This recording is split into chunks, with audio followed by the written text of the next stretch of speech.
Hi friends, మనం అయితే ఈరోజు ముక్తిధామ్కి అయితే వచ్చాం. ఇది మహారాష్ట్రలో అయితే ఉంది. షిరిడీకి చాలా దగ్గరగానే ఉంటుంది. షిరిడీ నుంచి సైట్ సీయింగ్ అని వెహికల్స్ కొన్ని వెళ్తూ ఉంటాయి. అందులో ముక్తిధామ్, నాసిక్, తాయమ్రకం ఇలాంటివన్నీ కూడా, చిన్న తాజ్మహల్ ఇలాంటివన్నీ కూడా చూడొచ్చు మనం. ఇక నిన్నైతే నిజంగా ఒక విషయం అయితే జరిగింది. ఈ ఆడవాళ్ళు ఇలా కూడా ఉంటారని చెప్పి అయితే అనిపించింది. ఇప్పటికే ఆ పెహల్గాంలో ఒక ఘటన, తెలంగాణలో కూడా బాయ్ ఫ్రెండ్తో కలిపి పెళ్ళైన నెలలోపే భర్తను చంపేయటం అనేది అసలు చాలా ఇలాంటివి కూడా జరుగుతాయి అనిపించింది. ఇప్పుడు జీడిమెట్లో అయితే 10th క్లాస్ చదువుతున్న తేజశ్రీ తన 39 సంవత్సరాల అంజలిని కూడా బాయ్ ఫ్రెండ్తో కలిపి చంపడం అనేది మామూలు దుర్మార్గమైన విషయం కాదండి. ఈనాటి పిల్లలు ఏంటి ఇలా తయారయ్యారని చెప్పి అనిపించింది. ఇక మనమైతే అసలు ఏం జరిగింది ఏంటి అనేది తెలుసుకుందాం. అంజలి అంటే ఎవరో కాదు, చాకలి ఐలమ్మ మనవరాలంట. తను తెలంగాణ సాంస్కృతిక శాఖలో కళాకారిణి అంట. తన ఇద్దరు పిల్లలు అయితే పెద్దమ్మాయి 10th క్లాస్, చిన్నమ్మాయి 8th క్లాస్ ఏదో చదువుతుందంట, 6th క్లాసు. ఇక నెక్స్ట్ 10th క్లాస్ చదువుతున్న తేజశ్రీకి అయితే 18-19 సంవత్సరాల శివాతో అయితే ఇన్స్టాగ్రామ్ అయితే పరిచయం ఏర్పడింది. ఆ పరిచయం కాస్త ప్రేమకు దారితీసింది. ఈ ప్రేమ విషయం తల్లికి చెప్తే ముందు అంజలి అంగీకరించిందంట. ఆ తర్వాత వ్యతిరేకించి బాగా చదువుకోవాలని చెప్పి కుమార్తెని కొట్టడం అయితే జరిగింది. అయితే తన ప్రియుడి దగ్గరికి అయితే వెళ్ళిపోయింది. తేజశ్రీ డబ్బు బంగారం తీసుకొని శివ దగ్గరికి అయితే వెళ్ళిపోవడం అయితే జరిగిందంట. తను తల్లి అంజలి పోలీస్ కంప్లైంట్ అవుతుంటే పోలీసులు మళ్ళీ తీసుకొచ్చి అప్పచెప్పారు, శివపై కేసు నమోదు చేసి.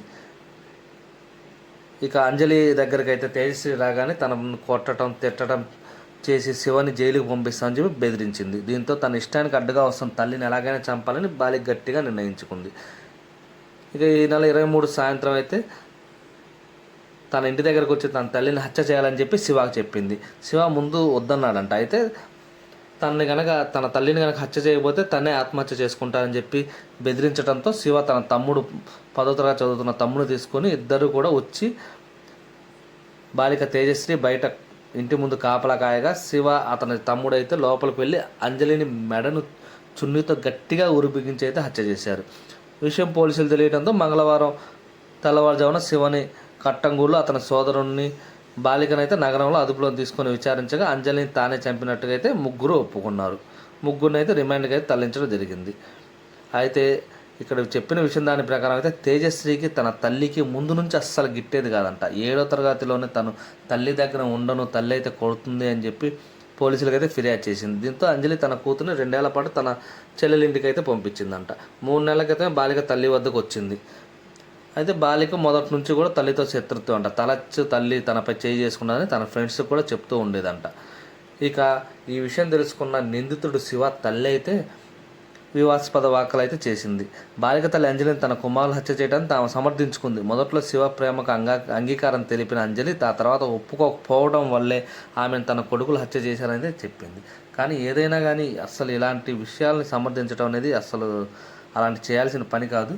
ఇక మనం అయితే ఇది చూడండి, ఇదంతా కూడా శివుడికి సంబంధించింది. ఇక్కడ మొత్తం హిమాలయాలు ఉన్నట్టుగా సెట్టింగ్ అయితే చేశారు. ఆ సెట్టింగ్స్లో మధ్యలో శివుడి విగ్రహాలు, కింద అయితే శివుడి లింగాలు అయితే ఉన్నాయి. చూడటానికైతే 2 కళ్ళు చాలు. మీకు కూడా కుడితే ఒకసారి వెళ్ళండి. Thank you all.